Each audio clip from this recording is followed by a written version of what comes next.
నానాటికి సమాజంలో ఎక్కువగా దోపిడీకి కానీ అన్యాయానికి కానీ గురవుతున్న వారు ఎవరు అంటే మహిళలే. ఎందుకు అంటే పురుషుల్లో ఒక విధమైనటువంటి భావన ఉంటుంది.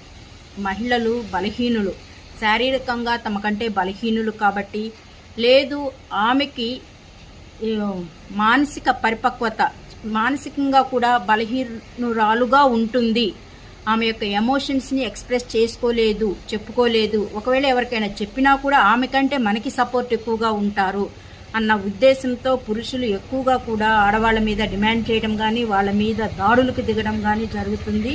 కానీ ఇది చాలా పొరపాటండి. ఇలాంటి మహిళల కోసమే ఎవరైనా సరే సమాజంలో చుట్టాలు కానీ, రక్త సంబంధికులు కానీ, లేదు స్నేహితులు కానీ సపోర్ట్ రాకపోయినా మేమున్నాము, మీకు మహిళలకు తోడుగా మేమున్నాము అంటూ చట్టాలు చుట్టాల్లాగా ఆదరిస్తాయండి. కాబట్టి ఏ మహిళ కూడా తాము బలహీనరాళ్ళమని, తాము ఏమీ చేయలేమని, తమకు ఎవరూ సపోర్ట్ లేరని కొన్ని సమయాల్లో ఆత్మహత్యలకు కూడా పాల్పడడం అనేది జరుగుతుంది. అలాంటి నిర్ణయాలు ఎవరూ తీసుకోవద్దు. మీకు ఏదైనా ప్రాబ్లం వచ్చినట్లయితే మీరు పోలీస్ స్టేషన్ సంప్రదించండి. అక్కడ న్యాయం జరగకపోతే డైరెక్ట్గా న్యాయస్థానాలను కూడా మీరు అప్పీల్ చేసుకునే అవకాశం ఉంటుంది. కాబట్టి చట్టాలు ఎప్పుడూ కూడా మహిళలకు ఉన్నటువంటి నిరంతరము తోడుండే చుట్టాలుగా భావించి మీరు చట్టాలను ఉపయోగించుకోండి.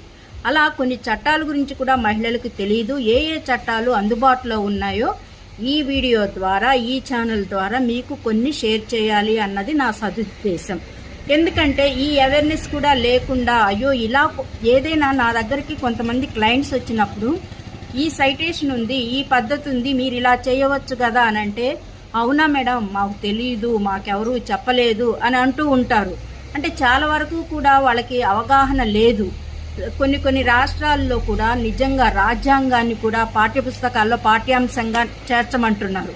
అంటే కనీసం మనకున్న రైట్స్ ఏంటి, మనకున్న హక్కులు ఏ విధంగా మనము రక్షించుకోవాలి అన్నది కూడా మహిళలనే కాదు, ఎవరైతే బాధిత వర్గానికి, పీడిత వర్గానికి సంబంధించిన వారు ఎవరైనా తాము ఒకరి వల్ల పీడింపబడినా, బాధింపబడినా కూడా దానికి కావలసిన రెమెడీ అనేది చట్టాల్లో తప్పకుండా ఉంటుందండి. మీరు ఆ చట్టాలను కనుక ఫాలో అయ్యి తగిన పరిష్కారాన్ని కనుగొనగలరు. లేదు ఆ పరిష్కారం ద్వారా మీకున్నటువంటి సమస్యను మంచిగా సాల్వ్ చేసుకుంటారన్నదే నా సదుద్దేశం. Thank you.